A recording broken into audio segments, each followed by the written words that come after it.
La paziente in cui è utile la tomosintesi è essenzialmente la paziente con una mammella densa per 40, almeno 50% del totale, e con quelle nelle operate di tumore della mammella e in quei casi con relative asimmetrie nella disposizione fibroghiandolare tra i due lati.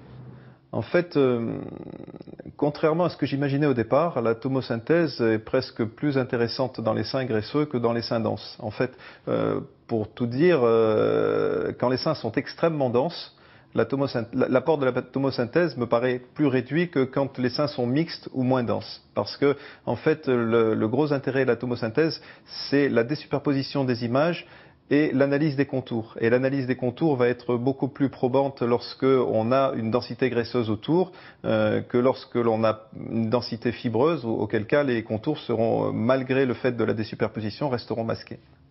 Elle va être très efficace dans ce que j'appelle les seins disharmonieux. Ça veut dire que les crêtes de Duret ne sont pas bien organisées. On voit des pseudo-distorsions architecturales partout sur la mammographie. Sur la tomosynthèse, on arrive vraiment à bien dire non, c'est simplement des phénomènes de superposition.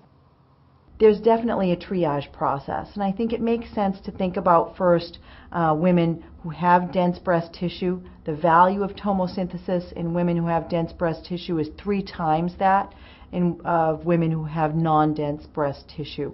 And so those are probably the women who will most benefit from tomosynthesis, although the studies have been clear that every woman will benefit from tomosynthesis.